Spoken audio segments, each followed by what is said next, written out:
Seigneur, tu nous as convoqués ici, c'est une sainte convocation ce week-end, parce que tu veux nous transformer à ton image, parce que tu veux faire de nous des flammes de feu, Seigneur. Alors nous te disons tous ensemble d'un même cœur et d'une même âme, Amen. Amen. Alléluia. Mauricette, tu viens donner ce que tu as reçu, s'il te plaît. Notre sœur a reçu quelque chose pendant l'adoration. Le Seigneur disait, c'est le souffle de Dieu qui réveille les eaux desséchées. Le vent souffle pour réveiller et faire lever un jour nouveau. Amen. Amen. C'est vraiment une parole du Seigneur, ça. Je le crois parce que ça va vraiment avec le thème du message et avec ce que le Seigneur m'a dit. C'est qu'il va souffler un vent nouveau sur chacun de vous. Il y a trop de blocages, je l'ai dit depuis hier. On a trop de blocages. Combien ici ont déjà crié à Dieu en disant « Mais Seigneur, je ne comprends pas, ma vie est bloquée, ma vie professionnelle est bloquée, ma vie sentimentale est bloquée, ma vie spirituelle est bloquée, mes relations avec les autres, ça ne va pas. Mais qu'est-ce qui ne va pas, Seigneur? Je ne comprends pas. » Alors si tu es dans ce cas-là, sache que ce message il est pour toi. Et je crois vraiment que Dieu va faire son œuvre ce matin, il va y avoir des délivrances parce que beaucoup sont concernés et beaucoup ne sont pas conscients des blocages. Amen. Donc le thème de mon message, ça va être « Est-ce que Satan a des droits légaux sur ta vie ?» Prenez des notes. Qu'est-ce qui peut bloquer ta vie ? Qu'est-ce qui peut bloquer ta vie? Qu'est-ce qui peut bloquer ta vie spirituelle? Qu'est-ce qui peut faire que Satan a des droits sur toi? Le péché, la désobéissance, les mauvaises pensées, tant que tu les as pas, tu peux demander pardon, mais tant que tu les as pas annoncées avec ta bouche, prononcées, c'est pas encore un péché. Il faut juste enlever ses pensées, prier en langue, mais ça c'est pas encore un péché. Il faut demander pardon à Dieu, mais ça tant que tu l'as pas audiblement dit, c'est pas. Sinon, il y a quoi d'autre alors? Le manque de pardon, la colère, les mauvaises alliances, l'héritage. C'est pas un péché, ça. Non, on hérite du péché. Ouais, mais c'est pas de toi. Veiller sur ce qu'on regarde et ce qu'on entend. C'est pas ce qui rentre dans le corps qui souille l'homme, c'est ce qui en sort. Amen. Donc il y a aussi les objets qu'on a à la maison, des objets dévoués par interdit, des objets qui sont en abomination à l'Éternel, les idoles, l'idolâtrie. Ça, c'est des péchés, on n'en a pas souvent conscience. C'est pour ça que le Seigneur me fait faire ce message aujourd'hui. On va voir le premier commandement avec le Seigneur, c'est quoi? Voilà, tu n'auras pas d'autre Dieu devant ma face. On va lire ensemble Exode 20. Alors Dieu prononça toutes ces paroles en disant « Je suis l'Éternel ton Dieu, qui t'a fait sortir du pays d'Égypte, de la maison de servitude. Tu n'auras point d'autre Dieu devant ma face. Tu ne te feras point d'image taillée, ni de représentation quelconque des choses qui sont en haut dans les cieux, qui sont en bas sur la terre et qui sont dans les eaux plus bas que la terre. Tu ne te prosterneras point devant elles, et tu ne les serviras point, car moi l'Éternel ton Dieu, je suis un Dieu jaloux, qui punit l'iniquité des pères sur les enfants jusqu'à la 3e et la 4e génération de ceux qui me haïssent, et qui fait miséricorde jusqu'à la 1000e génération à ceux qui m'aiment et qui gardent mes commandements. Amen. C'est répété en Deutéronome 5. Donc tout ça, le Seigneur, il dit, c'est répété à peu près une quinzaine de fois, Dieu est un Dieu jaloux. Il ne veut pas qu'on fasse des représentations de lui sur la terre. Pas d'image taillée, pas de Dieu de fonte, parce qu'il est le Dieu créateur. On ne peut pas le matérialiser. Et ça, c'est une abomination. D'ailleurs, moi, c'était la clé qui a fait que j'ai vécu ma Pentecôte. J'ai dû me débarrasser d'une idole. J'étais tout jeune converti, j'étais même pas encore baptisé d'eau. Mais par la grâce de Dieu, j'avais un père spirituel qui me suivait. Et moi, pour ceux qui connaissent mon témoignage, j'étais dans l'alcool, la drogue, j'étais dans toutes sortes de choses. Et j'étais très très fan de Bob Marley, depuis mon adolescence jusqu'à 33 ans où je suis mort avec Christ et ressuscité au nom de Jésus, alléluia. Donc j'étais perdu, mais j'avais une idole, mon Dieu c'était Bob Marley. J'écoutais ça tout le temps, que je sois fatigué, triste, joyeux, c'était Bob Marley. Et puis voilà, j'aimais ses chants, j'aimais sa vie, voilà. Mais c'est pas un Dieu. Amen. Mais voilà, il prenait de la place dans mon cœur. Et moi, je cheminais avec Dieu depuis plusieurs mois déjà. Et je lisais la Bible, je priais. Et mon père spirituel, un jour, me dit « Tu es en train de lire quoi ?» Je dis « Je lis justement Lévitique, je viens de lire Exode. » Et il me dit « Et puis, qu'est-ce que tu comprends dans ta lecture en ce moment ?» Je dis « En ce moment, ça revient beaucoup que Dieu est un Dieu jaloux. » Et il me dit « Tu sais ce qu'il te reste à faire ?» J'ai dit « Oui. » Il a fallu que je prenne plus de 15 ans d'idolâtrie de Bob Marley, tous mes DVD, mes CD, des posters, des cartes, des couvertures, j'en avais pour des milliers d'euros. Je faisais même venir des DVD de Chine qu'il n'y avait pas en France. Et là, donc j'ai pris ma décision, j'ai tout mis par terre dans mon salon, je me suis mis à genoux devant et j'ai dit « Seigneur mon Dieu, pour te prouver qu'il n'y a que toi dans ma vie, que je ne veux pas que mon cœur soit partagé, je vais tout jeter à la poubelle. Parce que je ne veux que toi dans ma vie. » J'ai tout pris, c'était très dur. J'ai pris une décision, j'ai tout jeté à la poubelle. J'ai dit, c'est que Dieu. Et 3 semaines après, j'étais même pas encore baptisé d'eau, que le Seigneur est venu dans ma chambre, il m'a rempli du Saint-Esprit d'une puissance extraordinaire. Le baptême dans le Saint-Esprit avec le parler en langue. Amen. Voilà ce que le Seigneur déverse sur nous, ce que le Seigneur fait quand on est consacré entièrement à lui, quand on n'a pas un cœur partagé. On va voir, parce que le diable sait que c'est par ces objets-là qu'il peut nous tenir, qu'il peut avoir un droit légal. Et il sait que l'homme, il est faible, la chair est faible, comme l'a dit le Seigneur. L'esprit est bien disposé, mais la chair est faible. Et le diable sait qu'avec le regard, l'homme est attiré parce qu'il est attiré. Il aime ce qui plaît au regard, en fait. Il l'a fait dès le jardin d'Éden avec Ève. Le fruit était agréable à la vue, alors il l'a tenté comme ça, et malheureusement, voilà où on en est aujourd'hui. Et tout au long, toute la vie, on le voit, le diable, c'est uniquement ce qui flatte les yeux. Dans les rayons pour enfants, les rayons de bonbons, c'est là où il y a plein de couleurs. Tout ça pour attirer les regards, les rayons, les fêtes foraines, il y a beaucoup de lumière, de bruit. Parce qu'il sait que l'homme est attiré par le regard. Donc ça va aussi pour les décorations. Les décorations où lui, il sait qu'il a un droit dessus, forcément, il va faire tout un tas de trucs pour que vous les ayez dans votre maison, pour qu'il ait un accès chez vous. Vous comprenez ? Et ça, on va le voir tout de suite avec le peuple d'Israël dans le désert.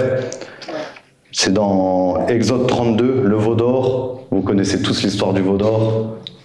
Le Seigneur, lui, il est humble. Le Seigneur, lui, qu'est-ce qu'il a dit à Samuel lorsque Samuel a été chercher David ? Il a vu Eliab, il a dit « Waouh !» Il a vu le grand Eliab, beau et fort. Il a dit « C'est certainement lui que l'Éternel a choisi pour être roi sur Israël. » Et le Seigneur a dit quoi ? Non, je l'ai rejeté. Moi, je regarde au cœur. Toi, tu regardes à l'apparence, moi, je regarde au cœur. C'est pour ça que le Seigneur, il est venu. Il aurait pu venir comme un être extraordinaire, un être beau, plus beau que Superman, qui nous présente à la télé. Mais il a décidé de venir comme quelqu'un qui ne plaisait même pas au regard. Pourquoi ? Pour qu'on arrête de regarder, qu'on arrête d'être attiré uniquement par les yeux, mais qu'on regarde au cœur. Amen. Voilà, donc, et l'ennemi, qu'est-ce qu'il fait, lui ? Il utilise ces objets, comme il a utilisé le veau d'or dans le désert. Alors que Moïse était monté sur la montagne du Sinaï, vous connaissez l'histoire, pour recevoir les 10 commandements de Dieu. Le peuple, ne voyant pas arriver Moïse, ils ont demandé à Aaron de leur faire un veau d'or. Aaron a dit, alors prenez tous vos objets d'or, et on va le mettre dans le moule, on va le mettre au feu dans un moule, et il est sorti un veau d'or. On va lire ensemble cette histoire pour ceux qui ne la connaissent pas. Exode 32 à partir du verset 1.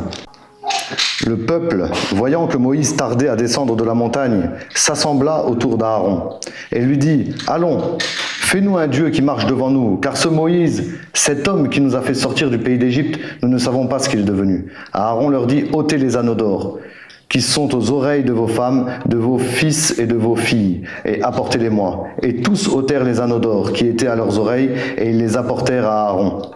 Il les reçut de leurs mains, jeta l'or dans un moule, et fit un veau en fonte. Et ils dirent, Israël, voici ton Dieu qui t'a fait sortir du pays d'Égypte. Lorsqu'Aaron vit cela, il bâtit un autel devant lui, et il s'écria, demain il y aura fête en l'honneur de l'Éternel. Le lendemain, ils se levèrent de bon matin, et ils offrirent des holocaustes et des sacrifices d'action de grâce. Le peuple s'assit pour manger et pour boire, puis ils se levèrent pour se divertir. L'Éternel dit à Moïse, va, descends, car ton peuple que tu as fait sortir du pays d'Égypte s'est corrompu. Vous voyez, il s'est corrompu, alors que le peuple croit bien faire à ce moment-là. Il veut honorer Dieu. Il croit vraiment qu'il est agréable à Dieu à ce moment-là. Mais ils sont en abomination à Dieu. Combien de fois ça nous arrive? On croit qu'on est agréable à Dieu, on croit rendre un culte agréable à Dieu, alors qu'on déplaît au Seigneur. Et du coup, Satan a des droits sur nos vies. Amen.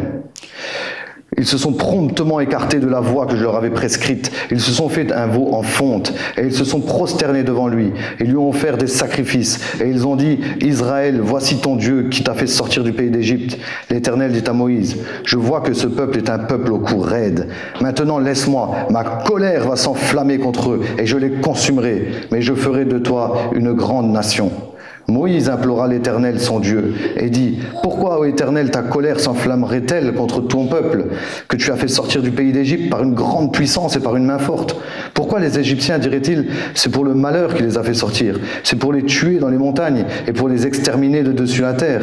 Reviens de l'ardeur de ta colère et repens-toi du mal que tu veux faire à ton peuple. Souviens-toi d'Abraham, d'Isaac et d'Israël, tes serviteurs auxquels tu as dit, en jurant par toi-même, je multiplierai votre postérité comme les étoiles du ciel. Je donnerai à vos descendants tout ce pays dont j'ai parlé, et ils le posséderont à toujours. Et l'Éternel se repentit du mal qu'il avait déclaré vouloir faire à son peuple. Amen. Voyez aussi, la prière fervente du juste a une grande efficacité. Lorsqu'on plaît aux yeux, on plaît au cœur de Dieu, on peut tout lui dire. On peut même faire revenir le Seigneur de ses décisions. Amen. Et pour ça, il faut être consacré à Dieu. Il faut être purifié, sanctifié. Il faut que l'ennemi, comme l'a pu le dire Jésus, l'ennemi vient, mais il n'a rien en moi. Il faut qu'on puisse dire, Satan n'a rien en moi. C'est comme ça que tu pourras rentrer dans ton autorité. En sachant pertinemment que Satan, même s'il vient pour t'intimider, il ne peut rien faire contre toi. Parce qu'il n'a rien en toi. Tu n'as rien, tu ne portes rien sur toi, on va le voir plus tard, de colliers, de bracelets qui lui appartiennent, qui lui ont été consacrés. Tu n'as pas d'objet chez toi qui lui est consacré.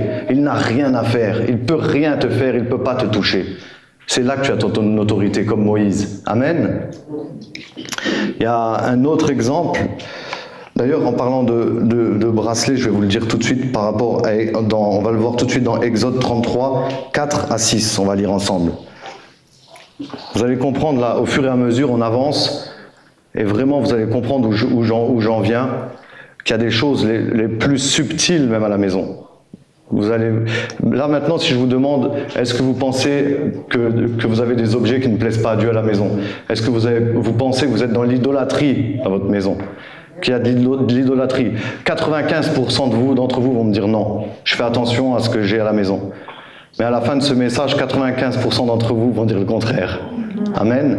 Et le Seigneur, justement, il veut vous sensibiliser par rapport à ça, pour que vous puissiez faire du ménage dans votre maison, dans votre cœur, dans votre esprit, dans votre âme. Amen. Donc, Exode 33, versets 4 à 6. Lorsque le peuple eut entendu ces sinistres paroles, il fut dans la désolation, et personne ne mit ses ornements. Et l'Éternel dit à Moïse, dis aux enfants d'Israël, vous êtes un peuple au cou raide. Si je montais un seul instant au milieu de toi, je te consumerai. Ôte maintenant tes ornements de dessus toi, et je verrai ce que je te ferai. Les enfants d'Israël se dépouillèrent de leurs ornements en s'éloignant du mont Horeb.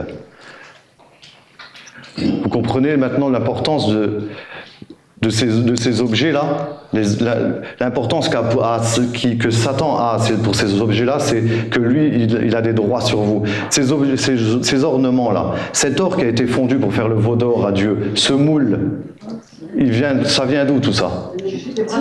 De l'Égypte. Ça vient de l'Égypte, un pays où il y a de l'occultisme.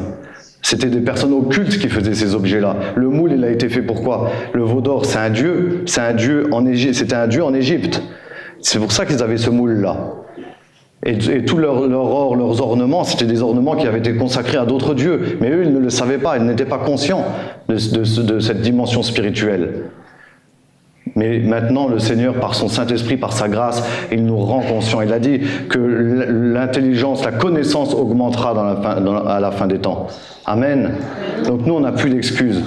On a la parole de Dieu. Toute écriture est inspirée de Dieu et utile pour instruire, pour corriger, pour enseigner dans la justice afin que l'homme de Dieu soit accompli et propre à toute bonne œuvre. Amen. On doit être accompli et propre à toute bonne œuvre. Une fois, on avait fait un des séminaires chez Michel. Il y avait une dame qui était là. On était en délivrance sur elle. Ça a duré longtemps. Ben, au bout d'un moment, j'ai dit, mais Seigneur, qu'est-ce qui fait que ça s'est bloqué? Les démons ne sortent pas. Et le Seigneur me dit, regarde ces bracelets, regarde ces ornements. On a regardé ces bracelets, tu te rappelles, hein? C'était des bracelets porte-bonheur, vous savez, les petites boules là qui sont censées porter chance. Eh ben, elle était liée par ces bracelets-là. Et après, montre qu'est-ce que tu as comme collier. Elle montre, elle dit, oh non, c'est rien, c'est juste une étoile de David. Mais sauf que l'étoile de David, elle était dans un cercle. Donc c'était l'étoile de Baphomet. D'accord? Donc Satan l'a liée. Satan avait des droits de l'attaquer, avait des droits sur sa vie. Vous vous rendez compte? Elle était bloquée depuis je ne sais pas combien de temps. Elle vivait vraiment des douleurs atroces, des misères pas possibles. Et une fois qu'elle a enlevé ça, on lui a fait demander pardon pour ça, eh ben, les démons sont sortis. Amen. Mais si on n'est pas conscient de ça, mon peuple meurt parce qu'il lui manque la connaissance, dit le Seigneur. Si on n'est pas conscient de ces choses, on traîne ça toute notre vie. On a un bracelet, oh mais c'est mignon. C'est ma petite nièce qui me l'a offert, c'est mignon comme tout. Et puis tu es attaqué par des démons, tu comprends pas, ta vie est bloquée, tu n'arrives pas à prier, tu n'arrives pas à lire ta Bible, tu es tout le temps déprimé, dépressif, tu as tout le temps des pensées mauvaises qui arrivent. Et alors qu'il suffit que tu enlèves ce bracelet. Amen. S'il y en a qui ont les poignets qui commencent à chauffer, c'est normal, c'est qu'il faut l'enlever. Alléluia. On va voir un autre péché, le péché d'Acan. Pour ceux qui connaissent, c'est dans Josué, chapitre 7. Évidemment, il faut toujours prendre des exemples dans la Bible, la parole de Dieu, pour affirmer tout ce qu'on dit. Sinon, ça n'a aucune valeur. Si ce n'est pas dans la parole, comme faisaient les gens de Béret, ils lisaient tous les soirs la parole de Dieu pour voir ce que Paul et Silas venaient de leur raconter dans la journée, si c'était conforme aux Écritures. Amen. On doit être comme ces Béréens, méditer la parole jour et nuit. Donc Josué 7, verset 1. Les enfants d'Israël commirent une infidélité au sujet des choses dévouées par interdit. En fait, là, je paraphrase un peu. Le Seigneur venait de faire une délivrance absolument extraordinaire au peuple d'Israël à Jéricho. Vous connaissez tous l'histoire, ils ont tourné autour de Jéricho et au son de la trompette, le Seigneur lui-même a fait tomber les murailles, les forteresses de Jéricho. Une délivrance absolument surnaturelle, exceptionnelle, extraordinaire, qui a mis la peur à tous les peuples ennemis de Dieu. Mais seulement Dieu a demandé une seule chose, parce qu'il savait que c'était un pays idolâtre, que c'était une ville idolâtre. Il a dit, vous ne prendrez rien de ce qui est dans Jéricho. Vous dévouerez tout par interdit. Aucun objet, vous ne prenez rien avec vous. Et malheureusement, Acan a convoité quelque chose, encore une fois, parce que ça lui a plu au regard. On va le voir, Josué, toujours chapitre 7, on va aller plus loin, verset 8. Parce que ensuite, vu qu'il y avait l'interdit dans Israël, il n'était plus couvert par Dieu. Il n'était plus protégé par le Seigneur. Ça fait qu'ils se sont dit, nous on est invincibles. Avec une délivrance pareille, avec une victoire pareille, il ne peut plus rien nous arriver. Donc le Seigneur ensuite il les envoie, ils vont à Haï.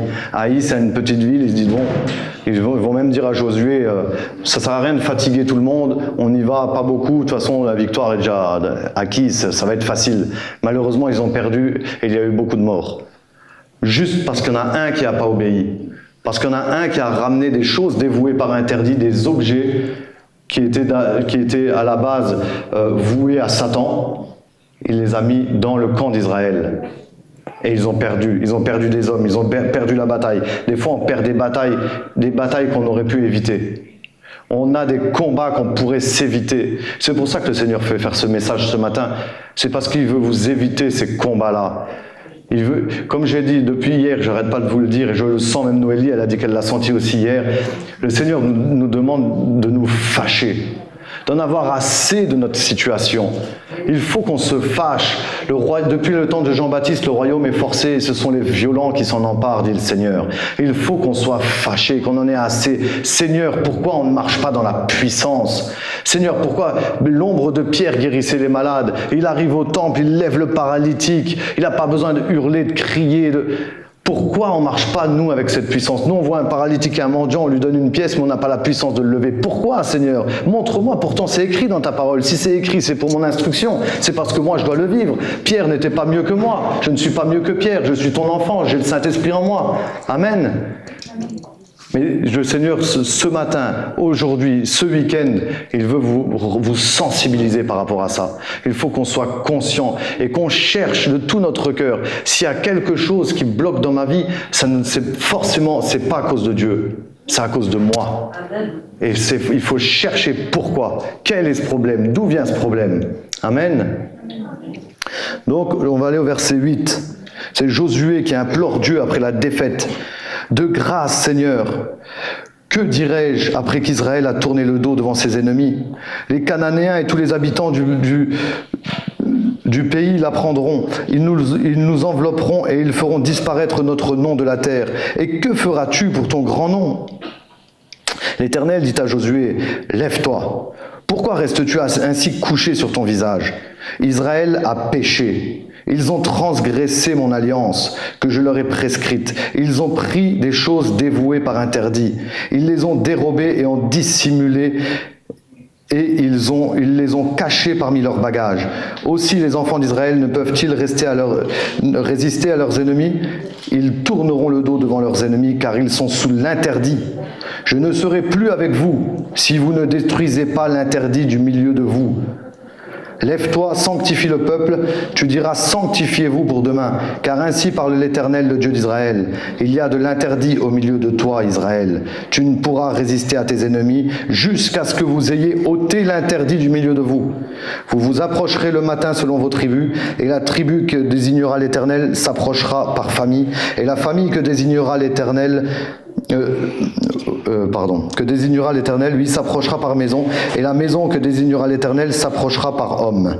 Celui qui sera désigné comme ayant pris de ce qui était dévoué par interdit sera brûlé au feu, lui et tout ce qui lui appartient, pour avoir transgressé l'alliance de l'Éternel et commis une infamie en Israël. Vous vous rendez compte un peu? Là, ça plaisante pas. Hein. Il sera brûlé au feu. C'est pas, je vais lui donner un petit rhume, hein, une petite allergie au pollen. Hein. Non, là, Dieu est sévère avec ça. Considérez à la fois la bonté et la sévérité de Dieu, dit la parole. Amen. Dieu ne plaisante pas avec ces choses-là. Donc Akan, c'est Akan qui a été désigné parce que c'est lui qui a caché ces choses. On va le voir, je vais vous lire à partir du chapitre 19, lorsque Josué dit à Akan, « Mon fils, donne gloire à l'Éternel, le Dieu d'Israël, et rends-lui hommage. Dis-moi donc ce que tu as fait, ne me le cache pas. » Ne me le cache point. Akan répondit à Josué et dit, « Il est vrai que j'ai péché contre l'Éternel, le Dieu d'Israël. Et voici ce que j'ai fait. J'ai vu dans le butin un beau manteau de chinéar, 200 cycles d'argent et un lingot d'or du poids de 50 cycles. Je les ai convoités et je les ai pris. Ils sont cachés dans la terre au milieu de ma tente. Et l'argent est dessous. » Josué envoya des gens qui coururent à la tente, et voici les objets étaient cachés dans la tente d'Akan, et l'argent était dessous. Ils les prirent du milieu de la tente, les apportèrent à Josué et à tous les enfants d'Israël, et les déposèrent devant l'Éternel. Josué et tout Israël avec lui prirent Akan, fils de Zérak, l'argent, le manteau, le lingot d'or, les fils et les filles d'Akan, ses bœufs, ses ânes, ses brebis, sa tente et tout ce qui lui appartenait, et ils les firent monter dans la vallée d'Akor. Josué dit, « Pourquoi nous as-tu troublés? L'Éternel te troublera aujourd'hui. » Et tout Israël le lapida. On les brûla au feu, on les lapida. Et l'on éleva sur Akan un grand monceau de pierre qui subsiste encore aujourd'hui. Et l'Éternel revint de l'ardeur de sa colère. C'est à cause de cet événement qu'on a donné jusqu'à ce jour à ce lieu le nom de la vallée d'Accord. Donc vous voyez, comme je viens de le dire, le Seigneur est sévère avec ces choses-là. Et lorsqu'on a des choses dévouées par interdit, lorsqu'on a des choses dans notre maison, ben c'est toute notre famille qui en pâtit. Parce que forcément, le diable a un droit, il est dans la maison, il crée des disputes, des discordes, c'est les enfants qui sont au milieu, c'est nos proches, notre entourage, et ça va pas, on est toujours en train de se plaindre et on comprend pas. Et notre vie est minée, et on mine la vie de nos proches. C'est pour ça que c'est très très important de faire attention à tout ce qu'on a. Je vais vous donner... Comment ? Donc voilà, je vais vous donner un petit témoignage que nous on a vécu avec Florian au Bénin par rapport à ça. Alors qu'on était en mission au Bénin en 2021, on arrive dans une hutte où il y avait toutes sortes d'objets bizarres. Voilà, bon, on était au Bénin quoi, en même temps, des statues, des masques, enfin bref. Et on cherchait des choses pour offrir à nos parents, à nos proches. Ben, on s'est dit, bon, on va essayer de trouver quelque chose qui n'est pas une image taillée, comme c'est écrit dans la parole. Donc on va prendre des bols. On a trouvé des bols où il y avait des beaux dessins, des bols faits à la main, c'était des éléphants qu'il y avait dessus, c'était mignon. Bon, on a dit, on va prendre ça. Au moins, on prend pas de risque. Mais pourtant, le risque, on l'avait pris. On a acheté 6 bols à peu près, des trucs pour dessous de verre, ça c'était pour la maison, pour chez nous. Enfin bref. Et on sort de là, le Seigneur me dit, tu vas pas les offrir, tu vas tous les briser. Oh. Je dis non, là, ça c'est ma pensée, ça c'est je te chasse, Satan arrête, éloigne-toi de moi. Deuxième fois, tu ne les offriras pas, tu vas les briser. Ah, je dis non, ça c'est bon. J'ai rien dit à Florian. Je me suis dit, parce qu'en plus on venait de dépenser 60 €, je me suis dit, les vases, elle va me les briser sur la tête si je dis ça. Alors on est parti. On a terminé la mission. On avait des douleurs intestinales atroces, tous les deux. Bon, on s'est dit, on a sûrement mangé un truc pas terrible. En même temps, on est au Bénin, bon, on n'est pas accoutumé, quoi. Et donc après, ensuite, on prend l'avion pour rentrer chez nous. J'avais pris 2 bouteilles de miel qu'on m'avait fait, 2 bouteilles d'1 litre de miel, très très bon miel. On monte dans l'avion, prêt à partir, on met la ceinture, toujours ces douleurs atroces. Et là, il y a une hôtesse de l'air qui arrive en courant. Monsieur Nasser, elle m'a appelé, je croyais que c'était mon nom de famille. Monsieur Nasser, c'est bien vous? Je dis oui, qu'est-ce qui se passe?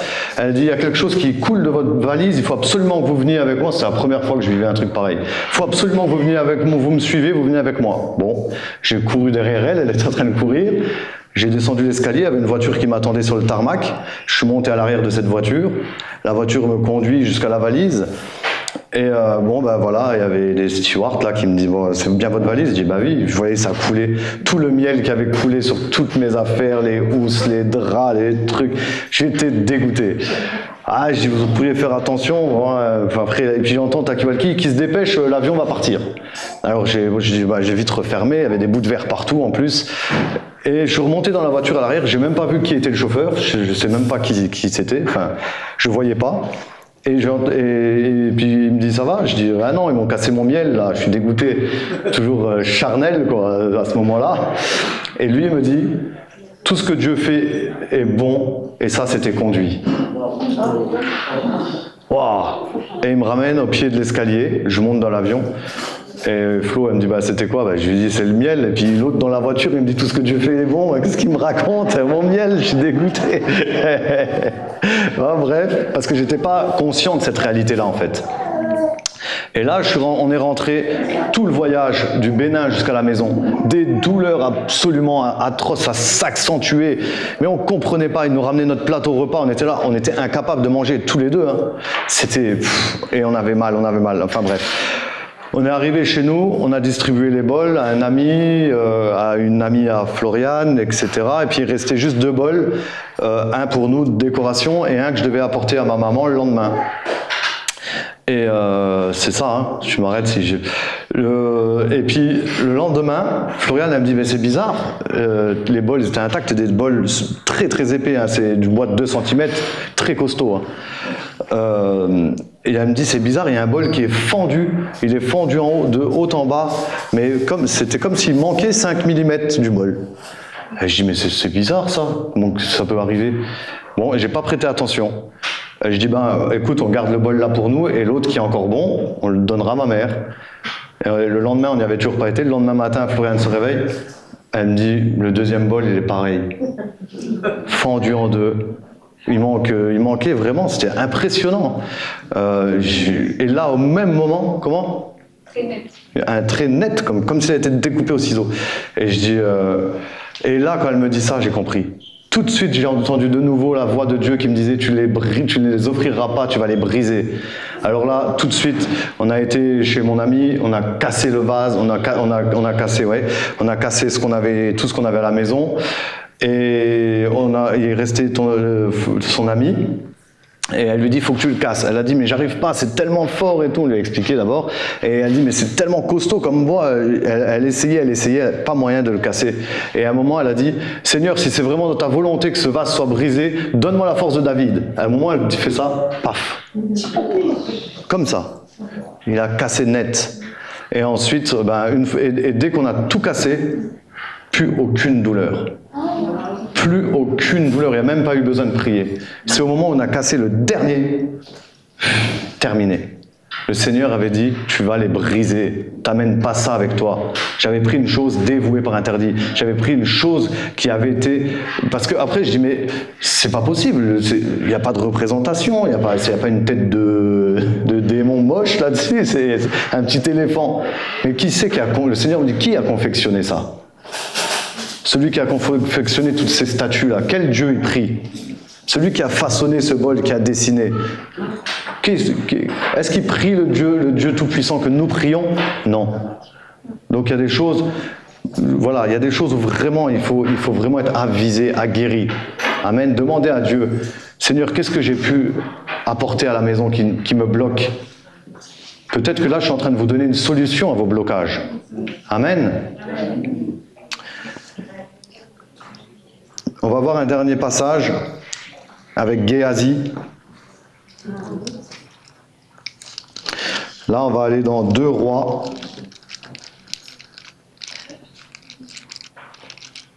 2 Rois au chapitre 5.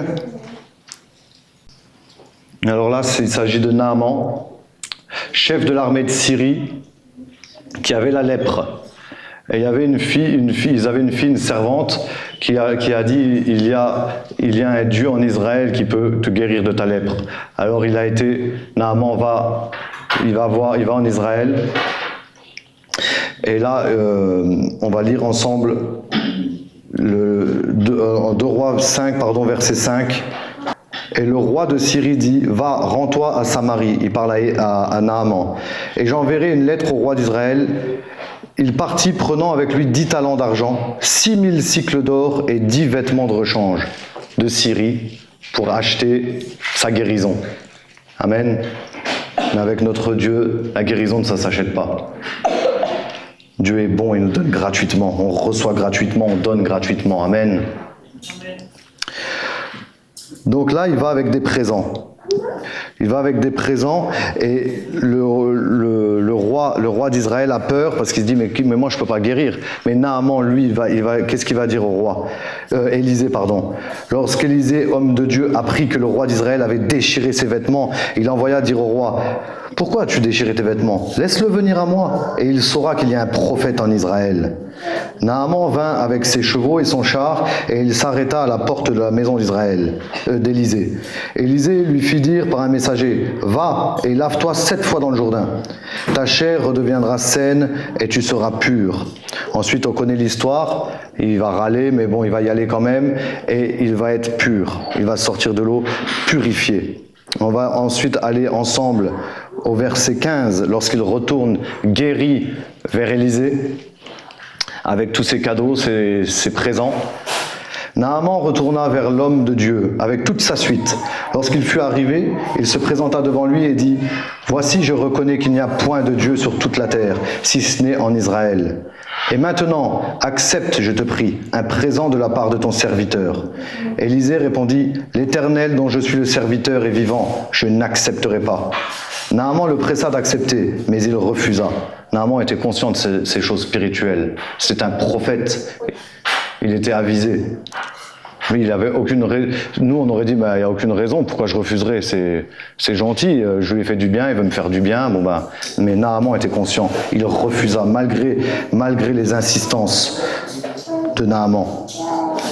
Alors Naaman dit, puisque tu refuses, permets que l'on donne de la terre à ton serviteur, une charge de 2 mulets, car ton serviteur ne veut plus offrir à d'autres dieux ni holocauste ni sacrifice. Il n'en offrira qu'à l'Éternel. Alléluia, c'est un passage magnifique ça, non? Vous voyez, quand vous êtes ferme dans vos voies, c'est un témoignage devant les païens. Ils se disent, mais qu'est-ce qu'il a cet homme-là de craindre ce Dieu-là? Qui est ce Dieu si saint, 3 fois saint? Il est même pas attiré par l'or et l'argent. Moi, je me suis dit, je vais l'acheter, comme ça, il va être un peu plus humain, quoi. Il va accepter, parce que ça doit être des pauvres, certainement, donc il va accepter mon or, mon argent, parce que moi, je suis quand même quelqu'un. Non, pars avec tes cadeaux, pars avec ton argent, ça ne m'intéresse pas. Daniel a fait la même chose avec Belshazzar, le fils de Nebuchadnezzar. Vous connaissez l'histoire. Déjà, Daniel, au départ, il avait pris la ferme résolution de ne pas se souiller avec les mets du roi. Pour moi, je crois que les mets du roi, à cette époque-là, ça fait un peu... C'est comme pour nous aujourd'hui, les produits transformés, les gâteaux bourrés de sucre qui nous rendent malades. C'est avec ça que Daniel n'a pas voulu se souiller. Amen. Et plus tard, avec le fils de Nebuchadnezzar, Belshazzar, lorsqu'il va voir la main qui est inscrite, peser, compter, diviser, il va avoir peur. Et là, ils vont appeler Daniel pour lire ce qui est écrit, pour donner l'interprétation de cette écriture. Et Daniel va arriver et il va donner l'interprétation. Avant qu'il donne l'interprétation, le roi Belshazzar va dire à Daniel, si tu me donnes l'interprétation de cette écriture, je te donne des trésors, tu seras le 3e. On va le lire ensemble si vous voulez. Daniel 5, verset 16.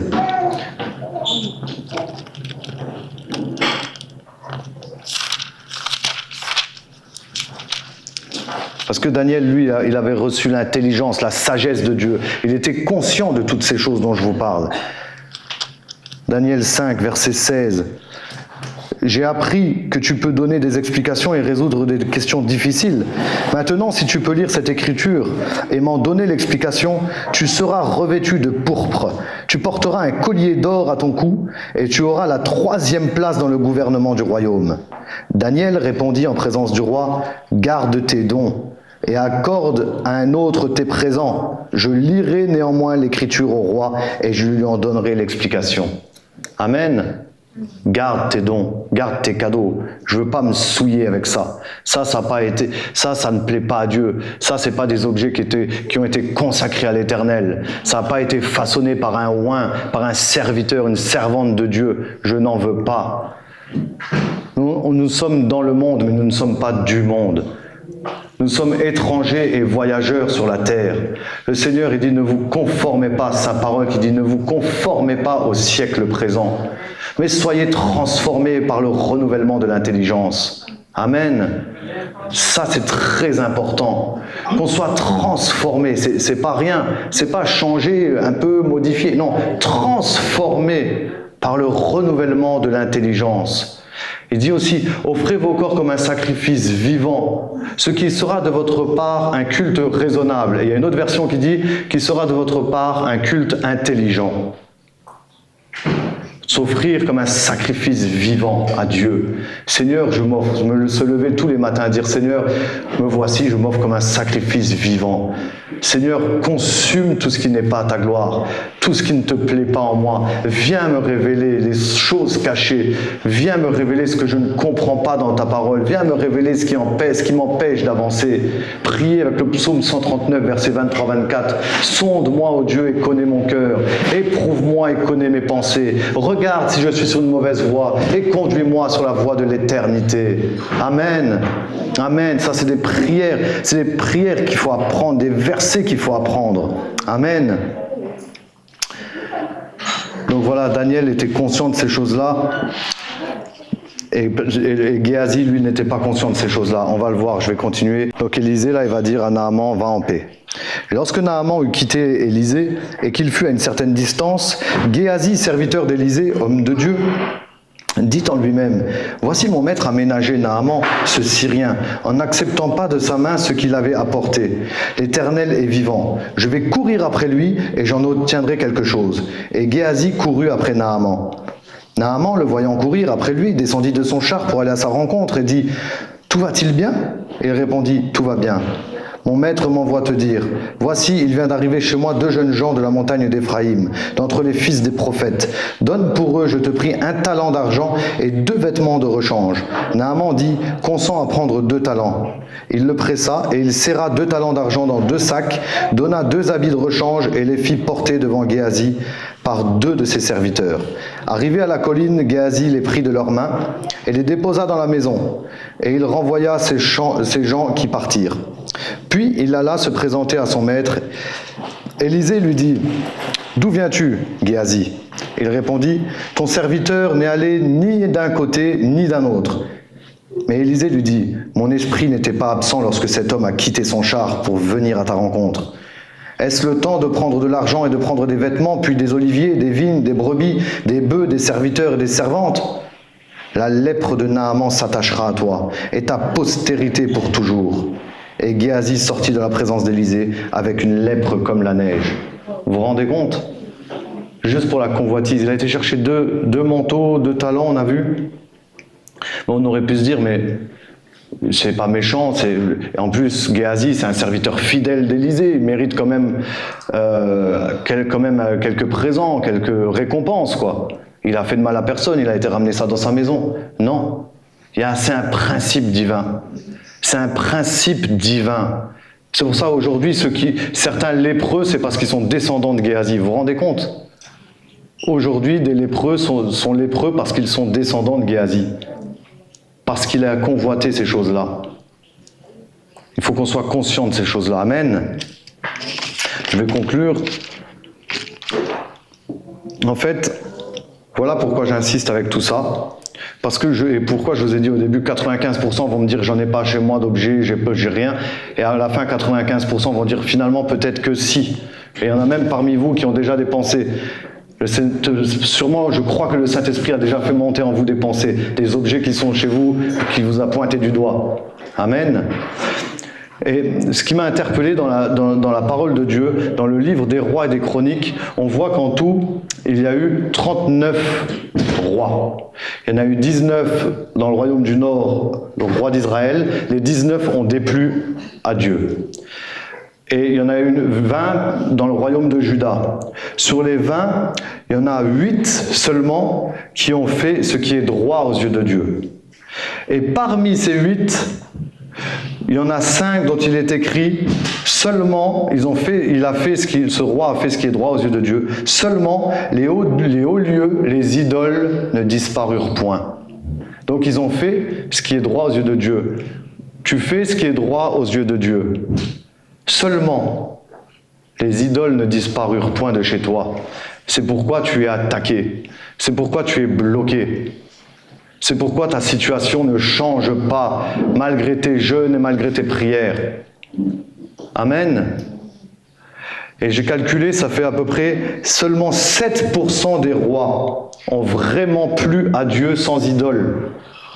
7% des rois. Donc ça veut dire que si on transpose ça aujourd'hui, statistiquement, seulement 7% des disciples des chrétiens, seulement 7% font ce qui est droit aux yeux de Dieu et n'ont pas d'idole, ni d'image taillée, ni quoi que ce soit, qui sont en abomination aux yeux de Dieu. C'est grave quand même, le message aujourd'hui, le message que Dieu nous donne. C'est très grave. Nous, avec Florian, on peut vraiment... On vous en parle en connaissance de cause. Je vous ai raconté l'histoire de cette délivrance avec cette jeune dame.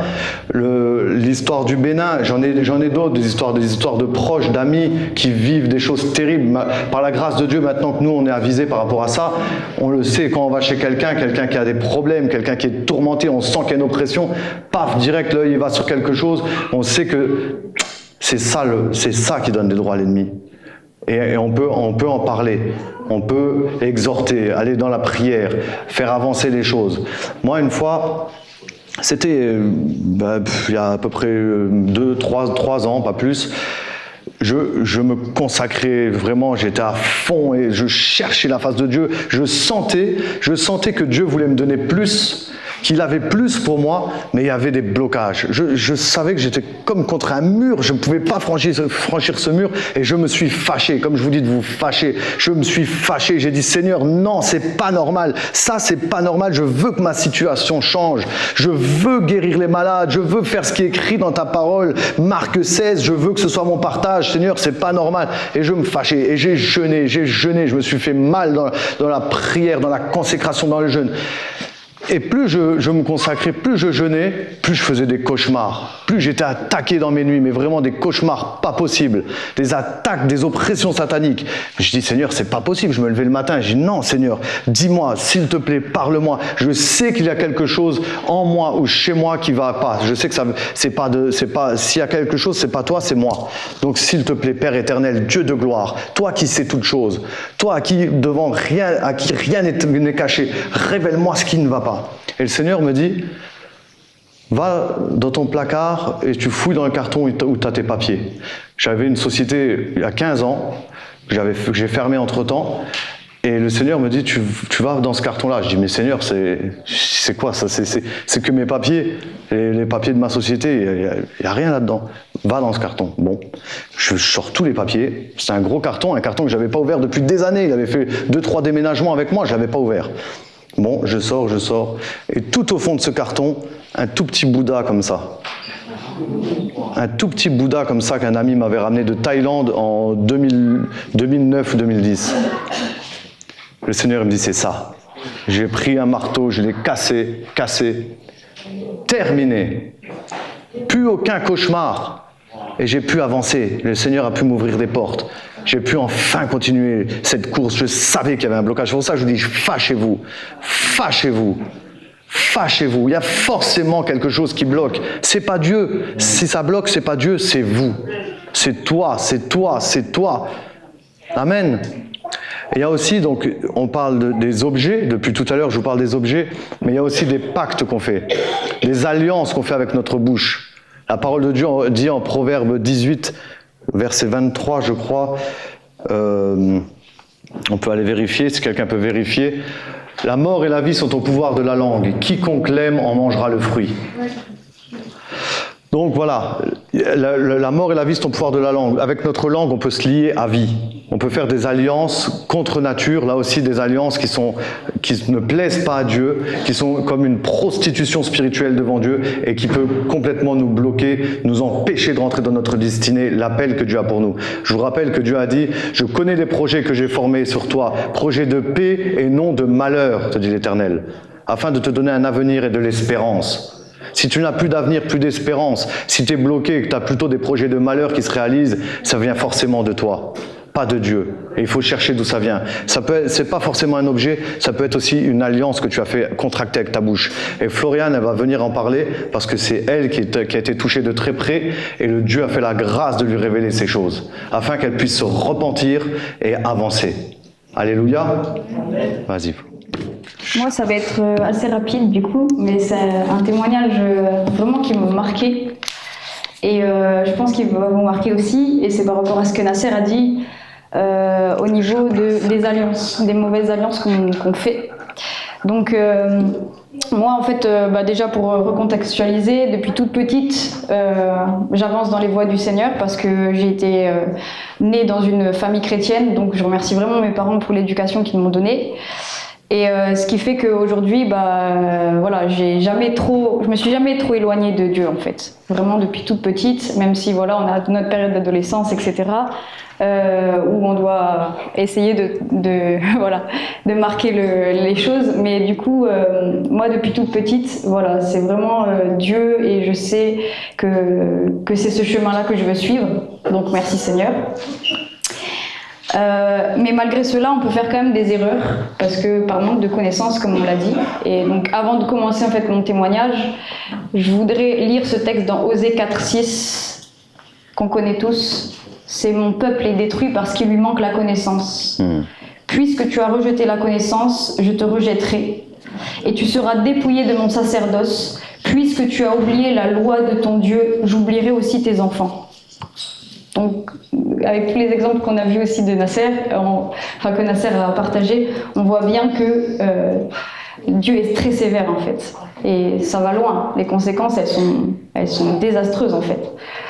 Parce que juste on manque de connaissances ou parce qu'on n'a pas soif de connaître Dieu, en fait, on se contente parfois de de ce qu'on connaît et de ce qu'on croit connaître, mais en fait, on ne connaît pas Dieu. C'était mon cas, en fait. Et il est dit, en fait, dans la parole, là, puisque tu as rejeté la connaissance, déjà, le Seigneur nous rejette, mais en plus, il nous dépouille de notre sacerdoce, de son sacerdoce, ça veut dire il nous dépouille carrément du ministère qu'on a, en fait, enfin, qu'on pourrait avoir. De notre appel, ouais. Oui, de notre appel, du ministère que le Seigneur a prévu pour nous. Donc c'est fort en fait. Parce que lui, il a une destinée pour nous. On est d'accord, avant d'aller au ciel, on est censé vraiment accomplir les projets que le Seigneur a pour nous.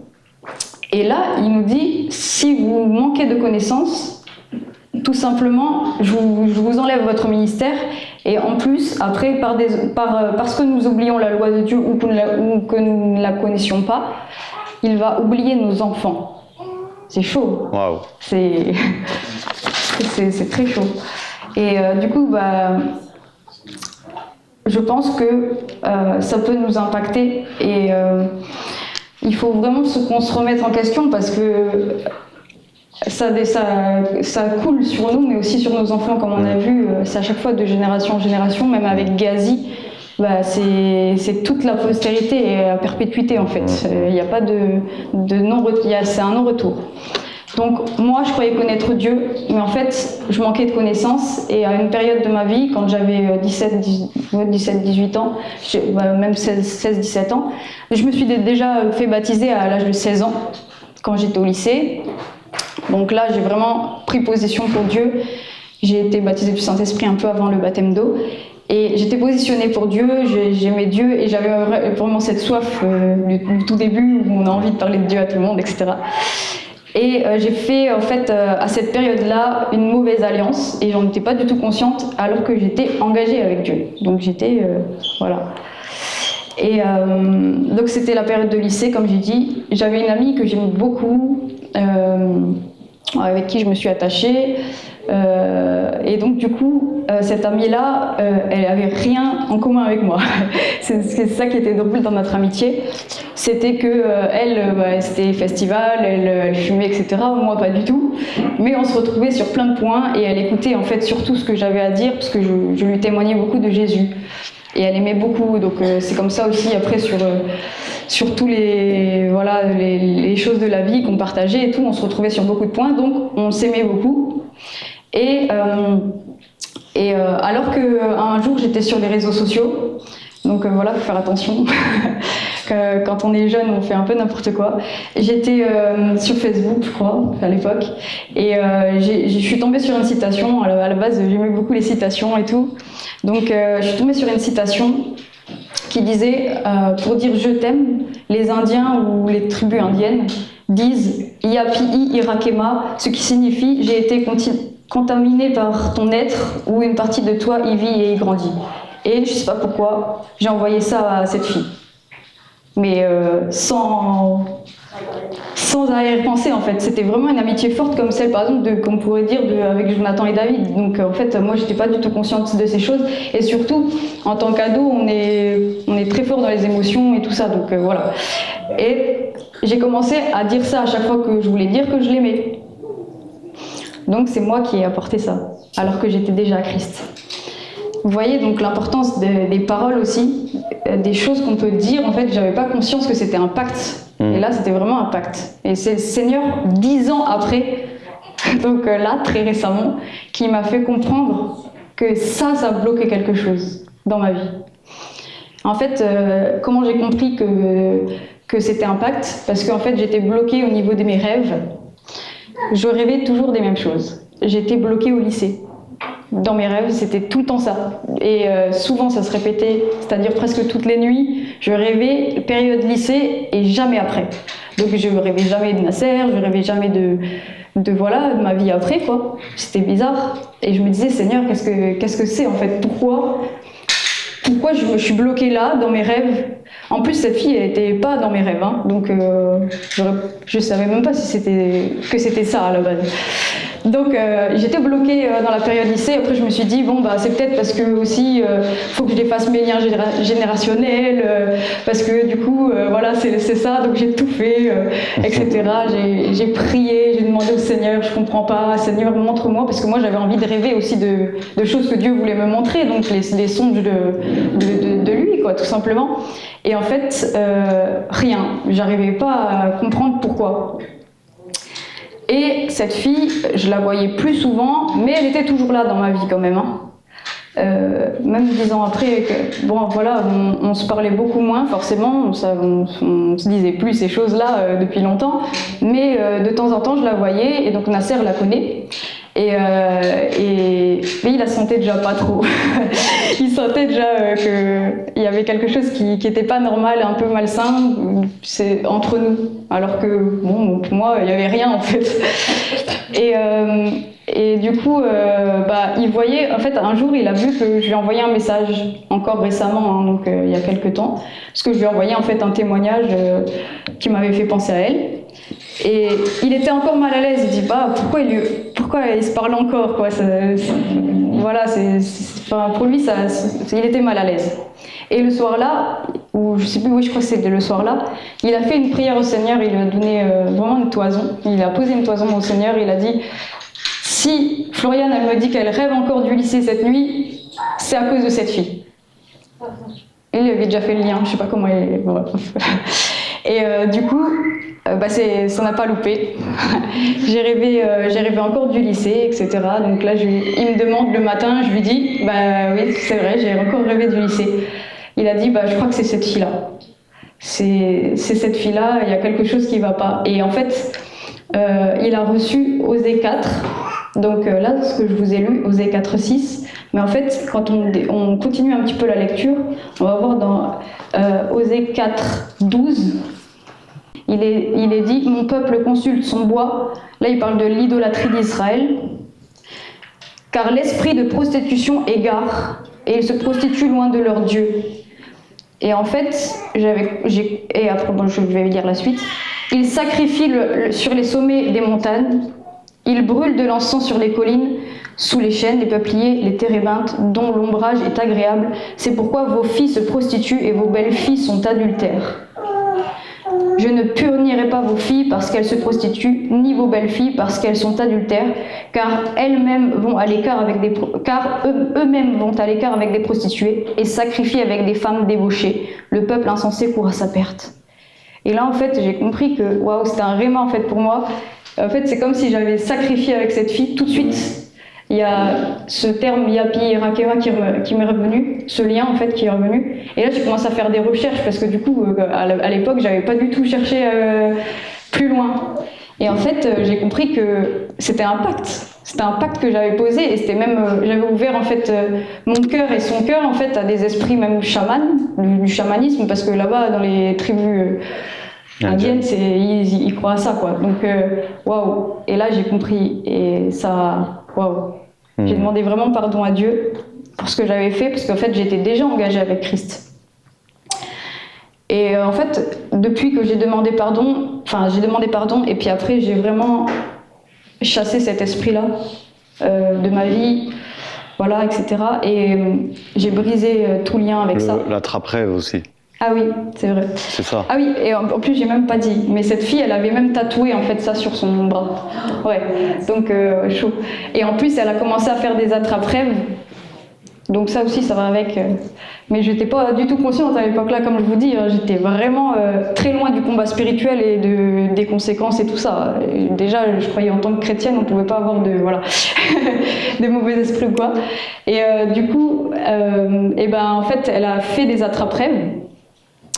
Elle en fabriquait en fait à l'époque et elle le mettait au-dessus de son lit. Moi je pensais que c'était juste pour elle, en fait ça marchait que comme ça. Mais en fait c'est ça qui attrapait mes rêves. Et en fait j'ai tout compris en fait par la suite, que c'est ça qui attrapait mes rêves. Et c'est pour ça que je rêvais pas de la suite. Ouais. Et du coup, merci Seigneur, quand j'ai demandé pardon le soir même, à partir de ce soir-là, j'ai plus jamais rêvé de cette période lycée, j'ai toujours rêvé d'après. Le lendemain soir, tu as rêvé de moi. Ouais. La nuit même, elle a rêvé de moi. Voilà, et puis le Seigneur commence à me parler dans les rêves en fait. Donc gloire à Dieu, c'est incroyable. Et c'est pour ça que je voudrais vraiment qu'on prenne conscience. En fait, des fois, c'est des choses on n'a pas conscience du tout. Et moi, vous voyez, ça m'a bloqué 10 ans dans mes rêves. C'est chaud, hein. Donc vraiment que le Seigneur nous éclaire. S'il y a quelque chose qu'on a fait, même quand on était jeune ou pas forcément, mais voilà, il y a des mauvaises alliances parfois que l'on fait en fait. Et ça, c'est pas bon. Donc vraiment que le Seigneur, comme il a été dit, sonde mon cœur, ô Dieu. Voilà, connais mon cœur et prouve-moi, connais mes pensées parce que je sais pas moi en fait. C'est ça. J'ai besoin de savoir. Et en fait, ce qui m'a aussi aidée, c'est que j'avais vraiment envie de comprendre pourquoi ça bloquait. Vous voyez, c'est ça en fait la clé aussi. Faut essayer de percer en fait. Il faut se fâcher, comme on l'a dit. Je crois que ça revient vraiment ce matin. Il faut se fâcher, faut essayer de comprendre pourquoi. Et parce que le Seigneur en fait il voit vos cœurs aussi, il voit que vous désirez plus avec lui. S'il y a un blocage, c'est pas normal. Si vous, voilà, il faut que vous viviez la promesse de Dieu. Il ne faut pas rester bloqué à un certain niveau. Et vous avez reçu plein de prophéties, puis elles s'accomplissent jamais dans votre vie. C'est pas normal. C'est ça. Donc voilà. Donc, il faut que la prophétie soit en marche. Voilà. C'est pour ça que le Seigneur dit, le Saint-Esprit vous conduira dans toute la vérité. Il ne faut pas se contenter d'une partie de la vérité. Parce que si on n'a qu'une partie de la vérité, on n'est pas dans la vérité. On ne marche pas dans la vérité. Il faut qu'on cherche, il faut qu'on ait soif de la connaissance. Elle l'a lu, puisque tu as rejeté la connaissance. Ça veut dire que puisque tu t'es satisfait de tes petites connaissances, tu as cru marcher comme ça avec moi, je te rejette. Je te rejette de mon sacerdoce, je rejetterai tes enfants. C'est pas rien. Il faut avoir soif de toute la vérité. Et pour avoir toute la vérité, c'est méditer la parole jour et nuit. Que ce livre de la loi ne s'éloigne pas de ta bouche. Médite-le jour et nuit. Amen. Et soyez continuellement remplis du Saint-Esprit. Jeûnez, priez, payez le prix. Le Seigneur, il a dit, il arrivera un temps où ils séduiront même les élus s'il était possible. Même des élus comme Floriane, comme toi, vous pouvez, comme moi. On peut être séduit parce que le Seigneur, il nous a prévenus, c'est tellement subtil. Le diable, on l'appelle le malin.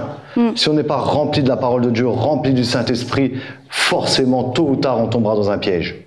Et celui-là, il était vraiment subtil, c'est le manque de connaissance aussi. Amen. Mais Dieu, il a vu notre soif de la vérité.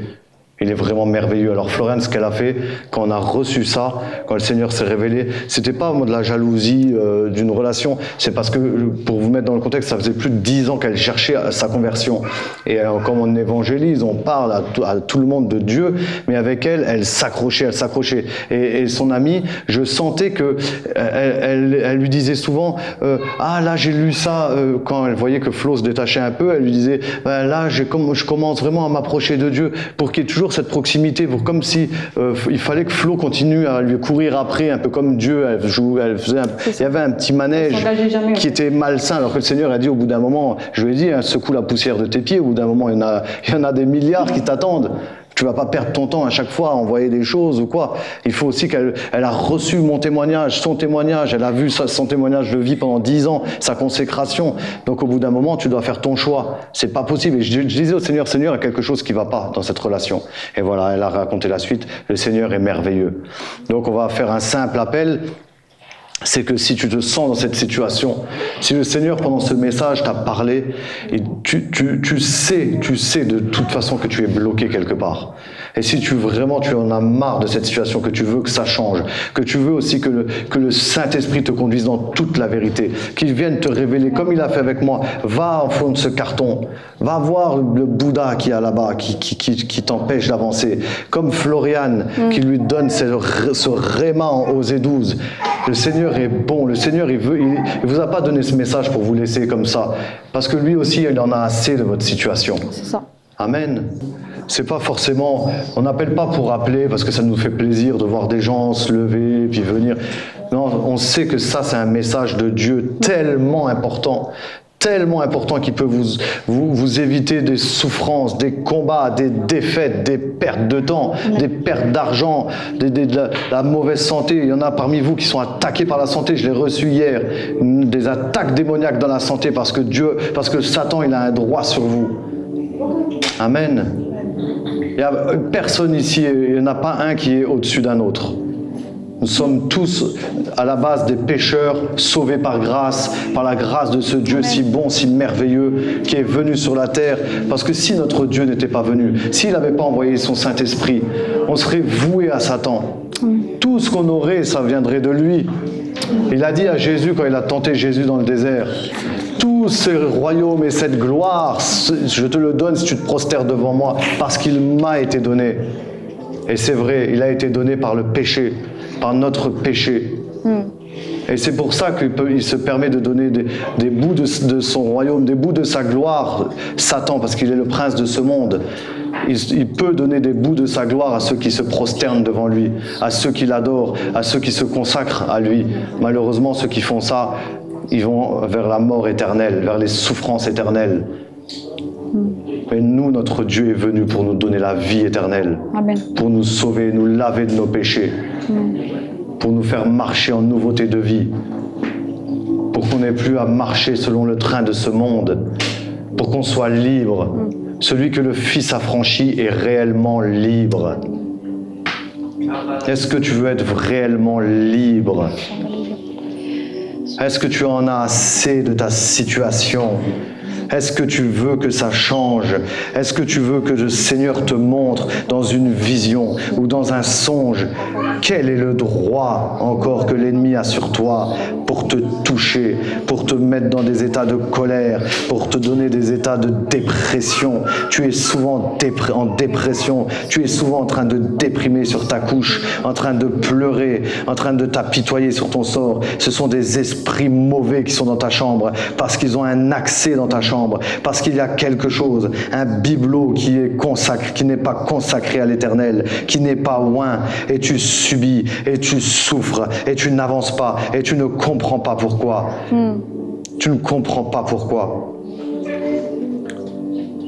Alors si tu veux être libre, si tu veux servir Dieu de tout ton cœur, avancer, rentrer enfin dans les projets qu'il a formés sur toi, Amen. tu as reçu des prophéties. Tu as reçu des prophéties sur ta vie. Et voilà, les années passent. Et c'est toujours les mêmes souffrances, le même cycle, toujours le même cycle. Et tu n'avances pas. Tu tournes en rond, tu tournes en rond, tu tournes en rond. Et tu n'avances pas. Ça perce pas. Au niveau des finances, ça va pas. Tu n'arrives pas à méditer la parole, tu n'arrives pas à prier plus de 10 minutes. Tu n'arrives pas à rester dans le lieu saint, dans la chambre, dans le lieu secret avec ton papa, plus de 10 minutes. Tu n'y arrives tout simplement pas, c'est au-dessus de tes forces. C'est parce que l'ennemi a des droits sur toi. Ce matin, décide qu'il n'ait plus aucun droit sur ta vie. Amen. Décide ce matin de sortir de ce séminaire et de dire: l'ennemi, Satan, tu n'as rien en moi. Amen. Tu peux chercher tout ce que tu veux. Je te dis que tu n'as rien en moi et tu le sais. Et avec cette autorité-là, tu le chasses.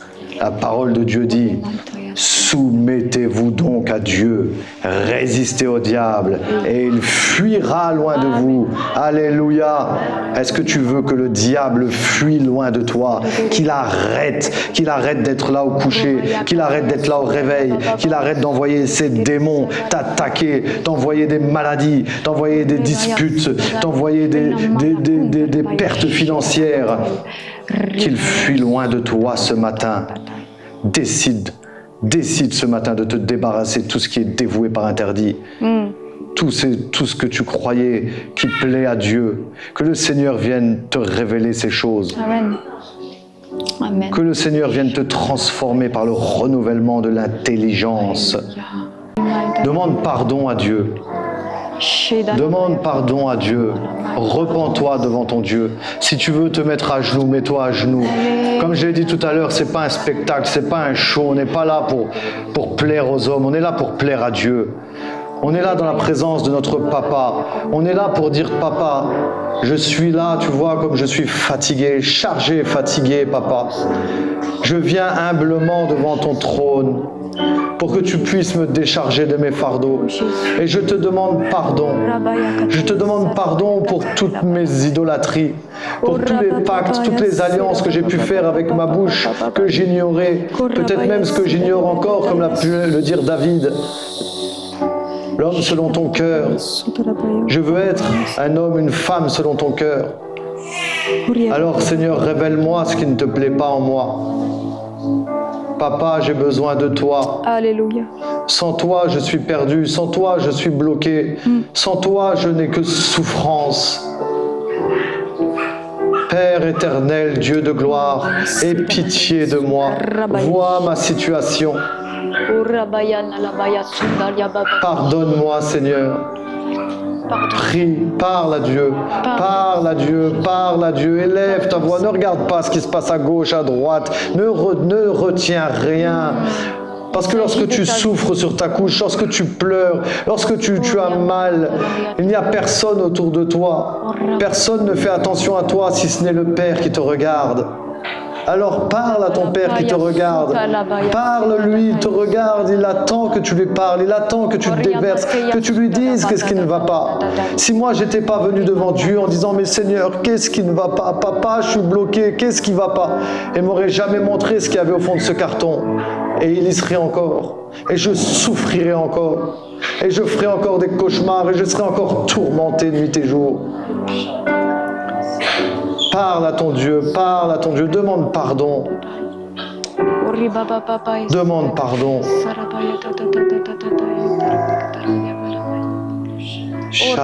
Nous sommes tous concernés, tous concernés.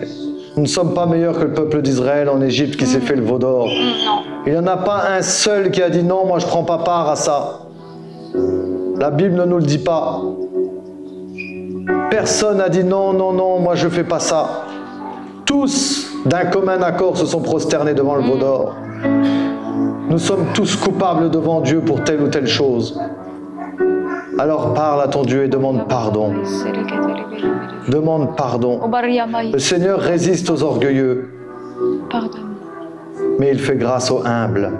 Pardonne-nous ce matin, Seigneur Jésus. Alors viens avec humilité devant ton Dieu, en disant Seigneur, tu vois, je ne sais rien, je ne connais rien. Tes voies sont tellement au-dessus de mes voies, tes pensées sont tellement au-dessus de mes pensées. Comme le ciel est éloigné au-dessus de ma tête, tes pensées sont au-dessus de mes pensées. Viens me révéler, Seigneur, tes pensées me concernant, Père. Fais-moi grâce. Change ma vie. Parle à Dieu, parle à Dieu, parle à Dieu. Le cabra sobra shanda rabasso che lei romande che sede le mandolo le branda saya bashe de de rumanda saya karuma sede de mando shayama le mande che sede de mando rocoso do romaya bashaya masaya lo brande sede lo codolo sanda ramai so de branda casada ramaya bashada rabasu e dalla yabre sende sheke le brando soyo kodoromai. Il y en a qui résistent encore. Tu résistes encore. Pourtant, il y a des pensées qui te sont montées pendant ce message. C'est le Saint-Esprit de Dieu. C'est le Saint-Esprit de Dieu qui a mis le doigt sur quelque chose. Si tu sais que c'est toi, alors ne retiens pas. Viens. Viens, on va prier ensemble. C'est pas devant un homme que tu viens, c'est devant Dieu. C'est au trône de Dieu. Il a dit, approchez-vous avec assurance du trône de la grâce. Alors ne crains pas. Ne crains pas, sinon tu vas repartir comme tu es venu. La brada bassada baraba, et c'est pas ce que Dieu veut pour toi. Shebra se quebrando roque sebra shabala yabasu malakai. Lebranda rabasaya bash. Purifie-moi, Sanctifie-moi,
Seigneur,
Transforme-moi.